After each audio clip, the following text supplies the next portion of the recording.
नमस्कार दोस्तों, आपका बोन डॉक्टर के अगले एपिसोड में आपका स्वागत है। आज है 4th एपिसोड टीबी स्पाइन के बारे में। आज हम डिस्कस करेंगे ट्रीटमेंट, मेडिकल और surgical.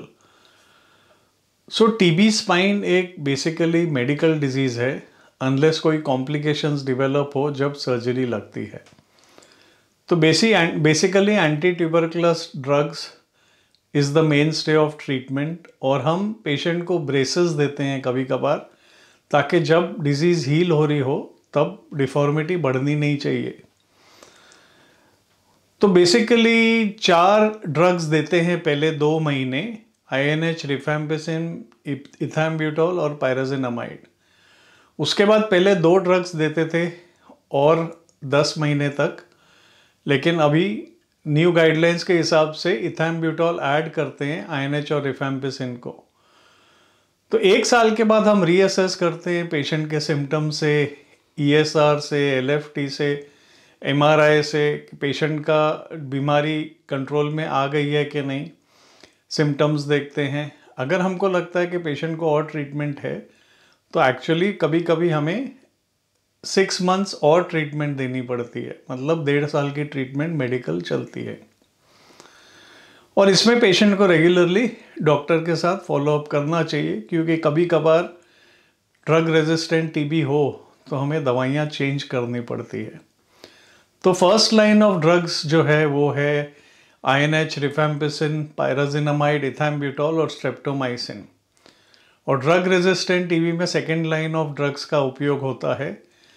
Second line of drugs है थोड़े ड्रग्स जैसे कि amikacin, capreomycin, ciprofloxacin, cycloserine, ethionamide, levofloxacin, rifabutin, rifapentine, amino salicylic acid. तो ये सारे ड्रग्स है जो सेकेंड लाइन ऑफ डिफेंस है। ये ड्रग रेजिस्टेंट टीबी में इनका उपयोग किया जाता है। तो while the patient is on treatment, patient को न्यूट्रिशन अपनी अच्छी रखनी चाहिए, नहीं तो बीमार हो जाएंगे। ड्रग्स बहुत स्ट्रॉन्ग है। उन्हें एंटीऑक्सीडेंट रिच फूड खाना चाहिए, green leafy vegetable, coloured vegetables, vitamin D और कैल्शियम रेगुलरली लेना चाहिए। Diet should be high in protein. Non veg में तो प्रोटीन मिलता ही है, लेकिन एग प्रोटीन की बायो अवेलेबिलिटी बेटर होती है, तो अंडे खाने चाहिए। अगर योग ज़्यादा नहीं खा सकते तो एग वाइट्स खाइए ज़्यादा। और ये दवाइयों के भी साइड इफ़ेक्ट होते हैं, जैसे कि नौशिया हो गया, जॉन्डिस हो गया, लिवर सूज जाता है, खुजली हो गई, स्किन इरप्शंस हो गए, बहुत रेयरली रीनल फेलियर होता है। तो बेसिकली डाइट अच्छी रखिए, अपने शुगर कंट्रोल में रखिए, high protein, high antioxidant rich food खाइए, मल्टीविटामिन्स खाइए, विटामिन डी और कैल्शियम लीजिए अच्छी मात्रा में अपने डॉक्टर से कंसल्ट करके।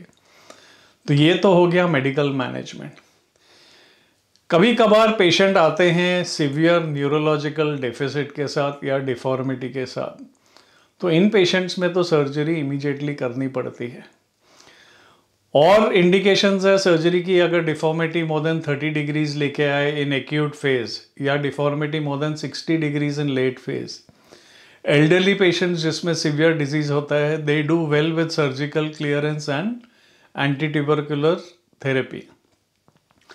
लेट न्यूरोलॉजिकल डेफिसिट भी देखा गया बच्चों में, जब डिफॉर्मिटी ट्रीटमेंट होने के बावजूद हमें लगता है कि थम जाएगी, लेकिन अगर पेशेंट फॉलोअप नहीं करता, कभी कभी बहुत सिवियर डिफॉर्मिटी लेके बच्चे आते हैं और उनको न्यूरोलॉजिकल डेफिसिट होना शुरू हो जाता है। तो इन पेशेंट्स में भी सर्जरी करनी पड़ती है। तो 1960 के पहले तो टीबी का प्रोग्नोसिस बहुत बुरा था, क्योंकि दवाइयाँ ही नहीं थी। 1960 के बाद दवाइयाँ आनी शुरू हुई। तो ट्यूबरकुलस यूजुअली एंटीरियर डिजीज़ होती है, वर्टिब्रे में एंटीरियरली शुरू होती है। तो 3 सर्जिकल अप्रोचेस होते हैं, anterior, total posterior and anterior and posterior. तो पहले तो सिर्फ एंटीरियर अप्रोचेस मशहूर थी, आगे जाके बोन एब्सेस को डिब्राइड करते थे, डिफॉर्मिटी करेक्ट करते थे, बोन ग्राफ्ट करते थे। लेकिन इससे कभी लॉस ऑफ ग्राफ्ट हो जाता था, ग्राफ्ट या फ्रैक्चर हो जाता था, या रिजॉल्व हो जाता था, डिफॉर्मिटी हो जाती थी और कॉम्प्लिकेशन रेट थोड़ा ज़्यादा थे। फिर एंटीरियर डिब्राइडमेंट और पोस्टीरियर फिक्सेशन का दौर आया, पीछे से रॉड, पेडिकल स्क्रूज वगैरह, स्टेफी प्लेट वगैरह लगाते थे। आजकल थोरैसिक और लंबर स्पाइन में टोटल पोस्टीरियर अप्रोच बहुत पॉपुलर हो गई है। या तो पेडिकल के थ्रू जाते हैं, वर्टेब्रा के ट्रांसपेडिकुलर अप्रोच और डिब्राइड करते हैं, या तो एंटीरोलैटरल अप्रोच करते हैं जहाँ कभी कभी रिब भी निकालना पड़ता है। और आजकल टाइटेनियम के केजेस आए हैं, केज के अंदर बोन ग्राफ्ट डाल के वो आगे रख देते हैं और पीछे से स्पाइनल इंस्ट्रूमेंटेशन करते हैं। तो इससे सक्सेस रेट बहुत बढ़ गया क्योंकि ग्लोबल डीकम्प्रेशन कर सकते हैं। सर्वाइकल स्पाइन में अभी भी कभी कभार anterior posterior fixation, anterior decompression और पोस्टीरियर फिक्सेशन करना पड़ता है। तो ये हो गए इलाज सर्जिकल ट्रीटमेंट के।